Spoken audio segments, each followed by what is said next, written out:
If you were to drive through Willow Grove Estates on a sunny afternoon, you might assume it was the picture of suburban tranquility. Sweeping lawns and identical mailboxes lined each neatly paved road. Families walked together under the shade of tall willow trees that gave the community its name. Dogs trotted politely at the ends of leashes. Children pedaled bicycles on the smooth sidewalks, calling out greetings to friendly neighbors. Rows of charming houses, each painted in an HOA-approved color scheme, reflected the warmth of close-knit living. But as with many communities under the governance of a homeowners association, conflict simmered just beneath the glossy exterior. The HOA's strict rules on landscaping, exterior modifications, trash bin placement, and even the approved style of holiday decorations caused frequent debates. And standing at the heart of these disputes, with an air of unassailable authority, was Miranda Holbrook, or, as most residents called her in hushed tones, Karen. Miranda Karen Holbrook was in her mid-40s, with carefully styled blonde hair that framed a face prone to hawk-like scrutiny. She had moved to Willow Grove Estates 5 years prior and swiftly gained a seat on the HOA board, citing her passion for neighborhood standards. Once in power, she rarely hesitated to chastise or fine residents for even the most trivial infractions. Her belief was simple and unyielding. The HOA existed to maintain uniformity and quality, and she intended to enforce this at all costs, even if it meant creating an undercurrent of fear among the very people she was supposed to represent. Like many who wielded authority with a heavy hand, Karen had her own private resentments and desires. She disliked any challenge to her sense of order. She bristled at neighbors who seemed too free-spirited, or who clung to personal comforts that fell outside her narrow definition of permissible living. This unyielding approach lay dormant for a while, stirring up only minor quarrels, until a gentle dog named Lucky entered the picture and put Karen on a collision course with an unsuspecting family. Claire and Michael Taylor had bought their house in Willow Grove Estates shortly before Karen's rise to the HOA board. They were a quiet, friendly couple who mostly kept to themselves, except for greeting neighbors with warm smiles whenever the chance arose. Their daughter, Emily, was 10 years old, bright, artistic, and prone to periods of deep anxiety that sometimes made daily life overwhelming for her. A pediatric therapist had recommended a therapy dog for Emily, believing the companionship and emotional support would help the girl manage her anxiety. After careful research and discussions with doctors, the Taylors adopted a young golden retriever mix from a specialized training center. From the moment Emily met him, she named him Lucky, a gentle, honey-colored dog with soft, intelligent eyes. Lucky had been trained for months by professionals in basic obedience, calmness around people, and responding to a child's distress signals. As a therapy dog, he was not an official service dog with public access rights, but he was crucial to Emily's well-being at home. When the Taylors informed the HOA about adopting a therapy dog, they expected no real pushback. Willow Grove Estates permitted pets so long as owners followed the standard rules on leash usage, yard maintenance, and noise control. Claire sent the board a courtesy email, attaching Lucky's basic training certificates. She wanted them aware that Lucky was more than just a pet. He was an important part of her daughter's mental health support. The family had no inkling that their courtesy would soon unravel into a full-fledged battle. Karen, who prided herself on monitoring the neighborhood meticulously, first noticed Lucky during one of her routine walkthroughs. She was strolling down the street, armed with her ever-present clipboard. Spotting the newly arrived dog in the Taylor's front yard, she paused. Lucky, lying calmly beside Emily as the girl drew chalk art on the driveway, did nothing to warrant alarm. No barking, no lunging, just a curious tilt of his head as Karen approached. However, in Karen's eyes, a new dog meant new variables she needed to manage. She eyed Lucky with suspicion. She had never seen the Taylors with a dog before. So why now? Was it an impulse adoption? Could it lead to unscooped waste, barking after curfew, or other community disturbances? Karen maintained a polite veneer, but behind it she was assessing potential angles of enforcement. "Good afternoon," she greeted Claire, who was tidying up some gardening tools nearby. "I see you have a new pet." Claire smiled pleasantly. "Yes, this is Lucky, our daughter's therapy dog. He's been wonderful for Emily." Karen nodded tersely. "Therapy dog, you say? We do have guidelines about pet ownership. I trust you're following all the rules. Leash laws, waste disposal, noise control. She scribbled something on her clipboard. Claire, used to Karen's brusque approach, kept her tone calm. Of course, we've done our homework. Lucky is well trained. Karen sniffed. Well, I hope so. Let me know if you have any questions about our regulations. With a tight smile, she strode off, leaving Claire with a faint unease. She sensed a tension in Karen's tone, an undercurrent of disapproval, despite Lucky's impeccable behavior. Unbeknownst to the Taylors, that tension would escalate into something far uglier. In the following weeks, Karen kept a watchful eye on Lucky's every move. She documented the dog's walking times, whether Emily seemed to control him properly, and any perceived noise. She even made a habit of walking past the Taylor house early in the morning, hoping to catch Lucky barking or running loose.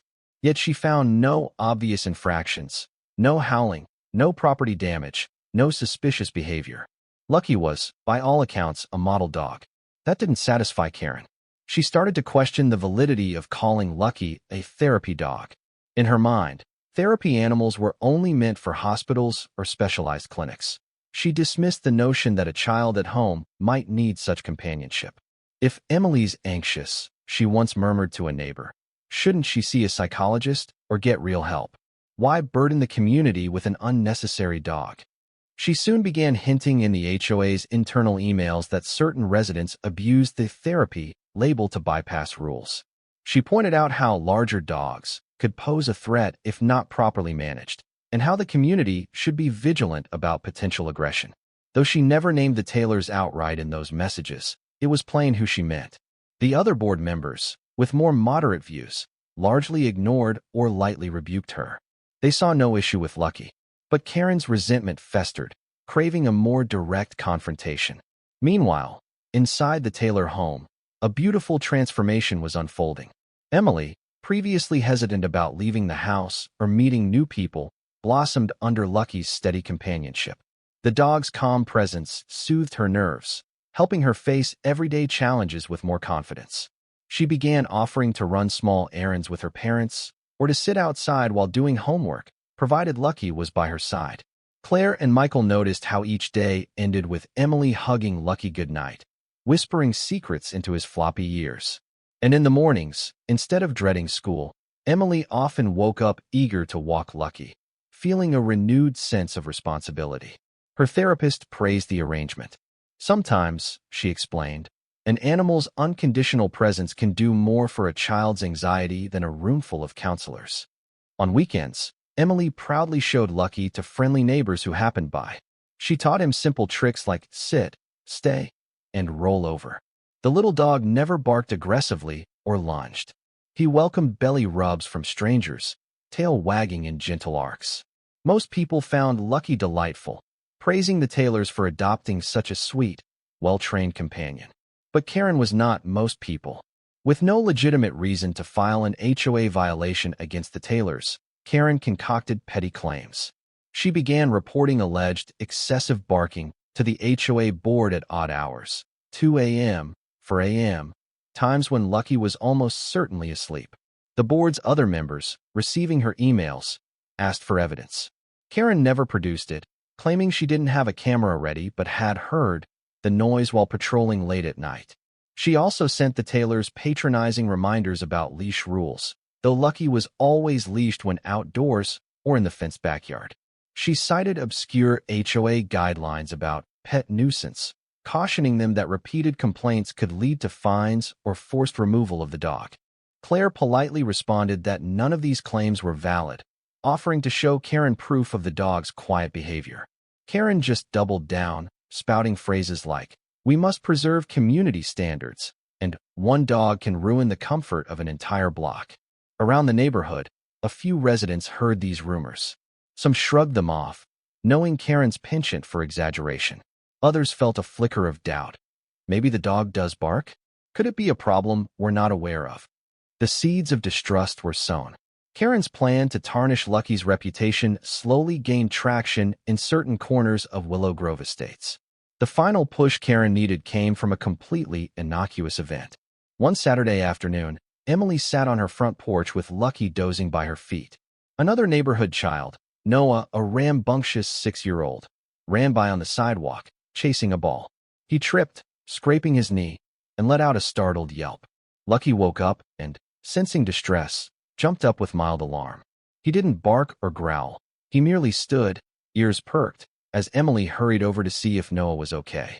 Karen happened to be driving by and witnessed the moment, the child's sudden cry and Lucky's abrupt movement. To Karen, it looked like Lucky might have lunged at the boy. She quickly parked her car, rushed out, and demanded, "Is anyone hurt? Did the dog attack him?"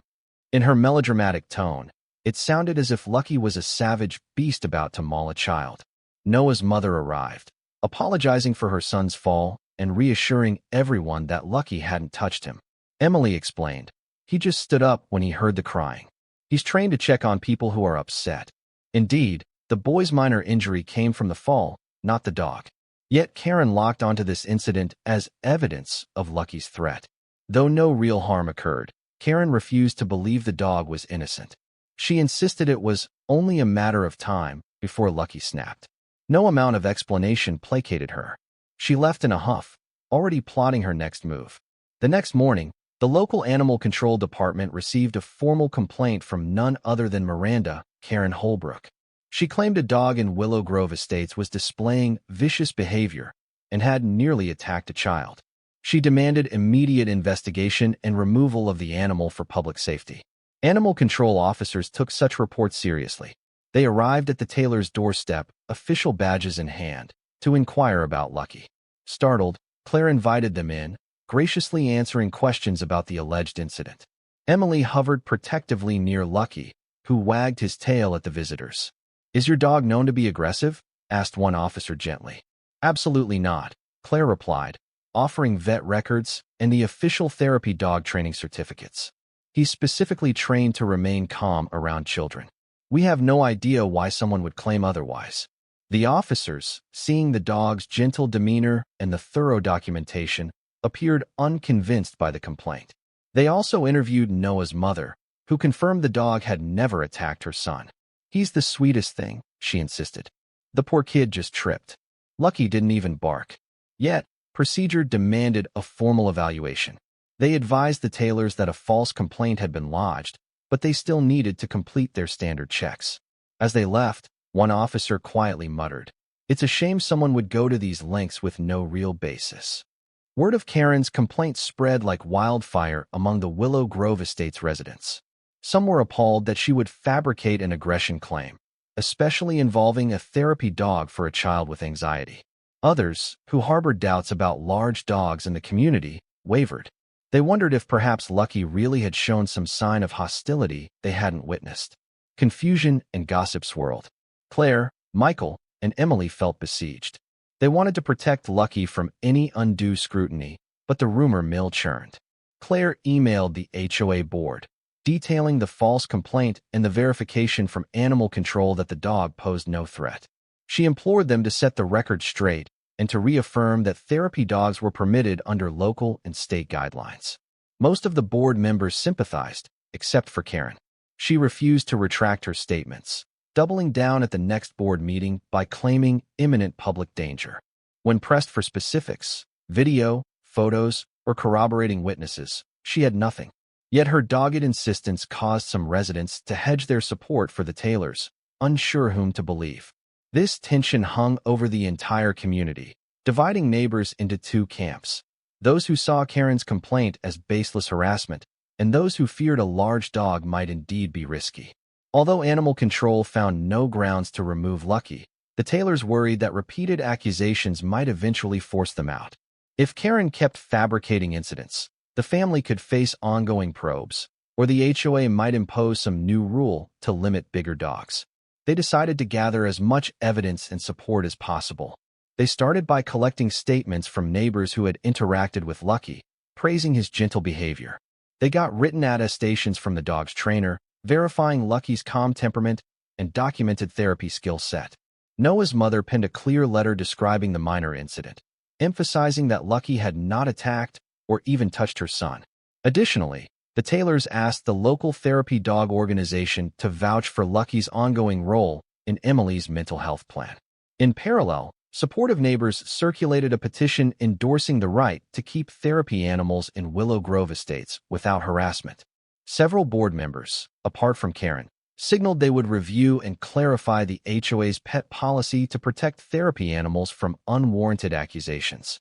The seeds of a formal policy were planted, though Karen tried to stall progress, claiming it opened the floodgates for any large dog to roam free. Facing growing resistance, Karen resorted to petty harassment. She began sending official-looking notices to the Taylors about obscure HOA infractions, an improperly placed trash can, a small crack in the driveway that needed immediate repair, the presence of a child's scooter leaning against the porch. Each threatened potential fines. The Taylors, feeling cornered, spent valuable time responding and fixing trivial issues. They realized that Karen's real goal was to exhaust them until they considered moving. Her hostility extended beyond the Taylors as well. Anyone openly siding with them might find themselves under her scrutiny. A neighbor who had co-signed the pro-therapy petition suddenly received a letter demanding his basketball hoop be stored indoors. Another, who praised Lucky on social media, was cited for unapproved garden fencing. It was Karen's way of sowing fear. Cross her, and she'd find a way to retaliate. Increasingly, however, residents recognized these tactics for what they were: vindictive weaponization of HOA authority. More neighbors quietly rallied around the Taylors, acknowledging that if Karen could do this to a well-behaved therapy dog, she could do it to anyone for any reason. The cracks in Karen's once unquestioned power widened day by day. Realizing the issue could no longer be brushed aside, the HOA board scheduled a special meeting specifically to address the dog controversy and the broader question of therapy animals in Willow Grove estates. The small community hall overflowed with residents, some curious, some furious, many supportive of the Taylors. Michael and Claire arrived early, carrying a thick folder of supportive documents: Lucky's training certifications, letters from neighbors, a statement from Noah's mother, and the letter from the therapy dog organization that had recommended Lucky for Emily. The tension in the air was palpable. Karen sat at the board table, arms folded, wearing a frosty expression. When the meeting commenced, William Ingram, the board president, read the agenda. "We're here to discuss allegations of aggressive canine behavior, the presence of a therapy dog in our neighborhood, and potential policy revisions regarding therapy and assistance animals. Let's remain civil." Karen seized the opening. "I'd like to remind everyone that Willow Grove Estates must prioritize public safety. We have rules for a reason. Large dogs can be dangerous." Claire raised a hand, requesting to speak. "Lucky is not a random pet. He's a professionally trained therapy dog, recommended by my daughter's healthcare providers. He poses no danger, and animal control has confirmed there's no evidence to support claims of aggression." Karen pursed her lips. There was an incident with a child screaming. Noah's mother, who sat in the front row, stood up. "My son tripped. The dog didn't touch him. I was there." This is being blown out of proportion. A wave of murmurs rippled through the audience. William gestured for order. "Ms. Holbrook, do you have any concrete proof of aggression? Video footage? Photos? Witness statements not from you alone?" Karen's gaze darted. She had none. Only her repeated insistence that someone had to speak up. Another board member, Maria Sanchez, gently pointed out that all other evidence indicated Lucky was docile, quiet, and beneficial to Emily. "I see no basis for banning this dog," she concluded. Claire then presented Lucky's certification papers and letters of support.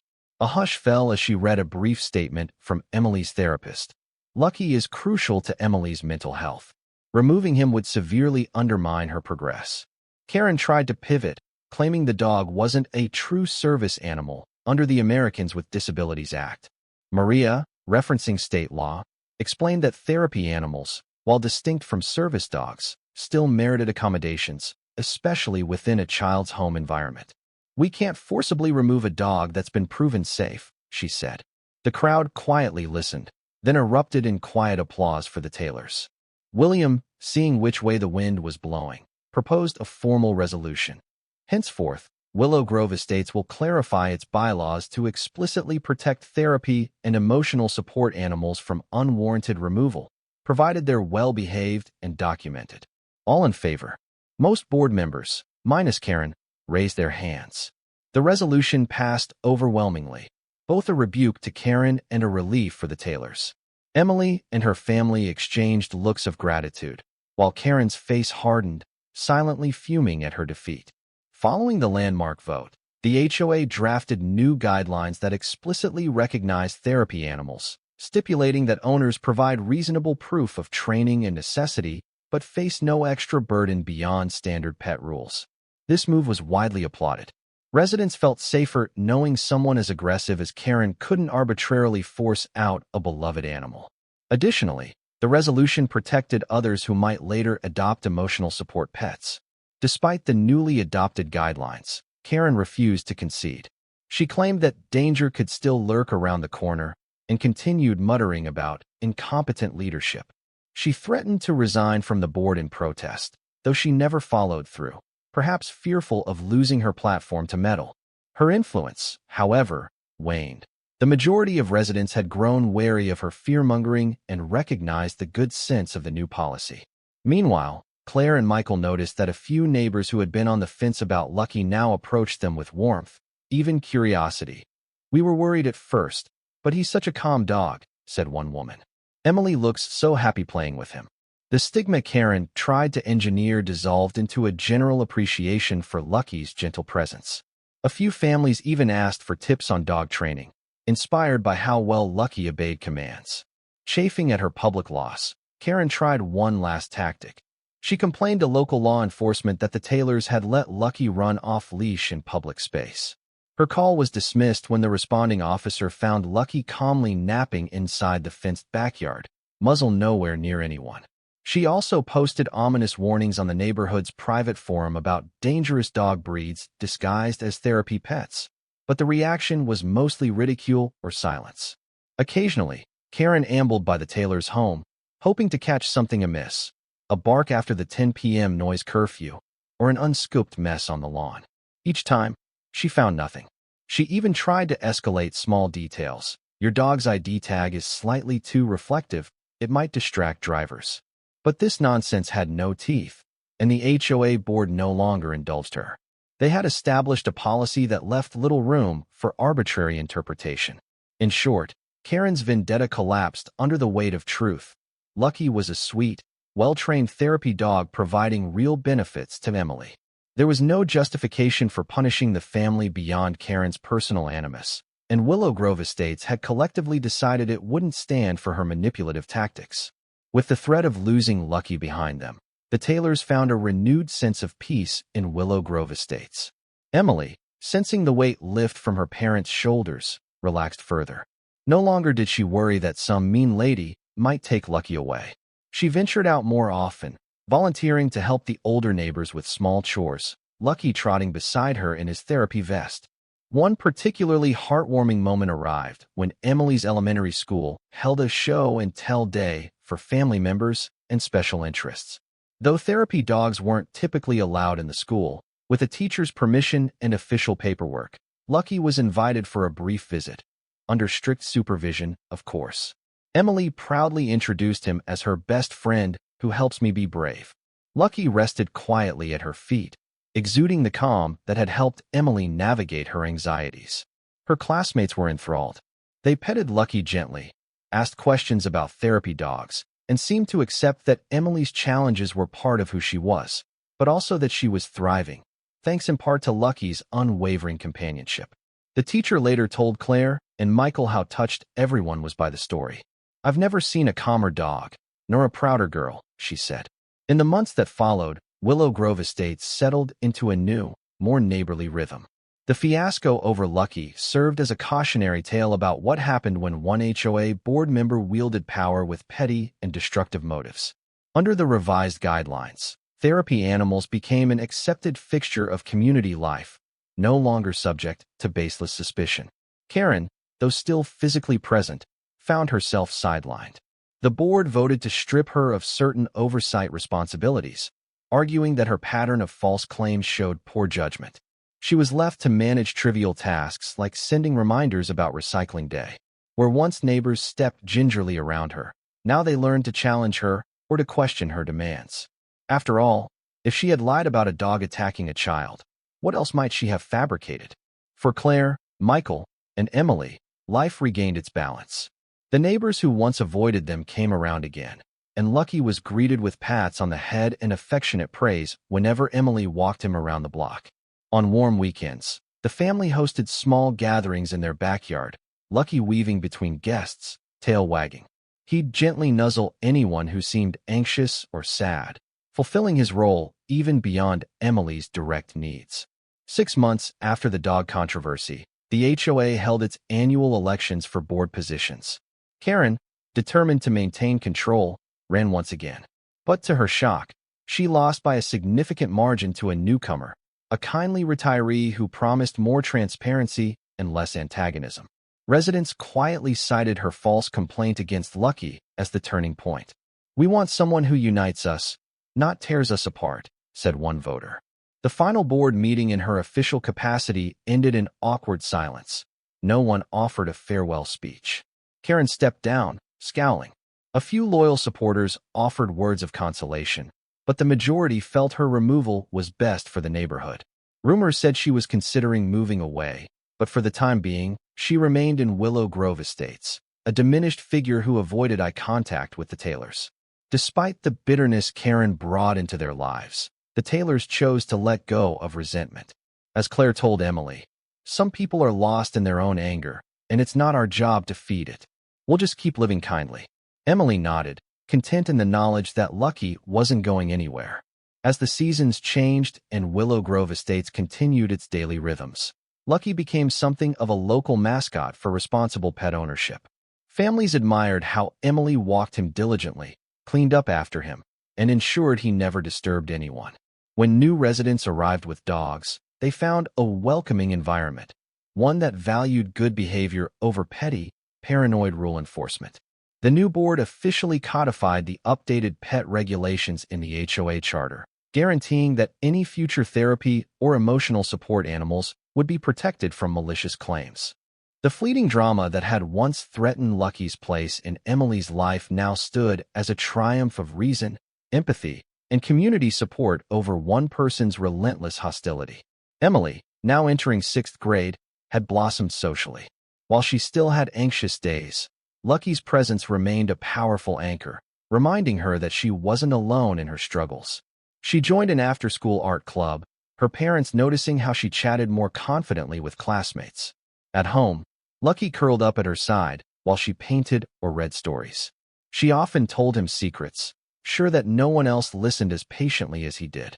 On bright afternoons, you'd see them walking through Willow Grove Estates, side by side, a girl brimming with quiet courage, a dog wagging his tail in gentle pride. Neighbors would wave and say, "Hi, Lucky. Hi, Emily," with genuine warmth.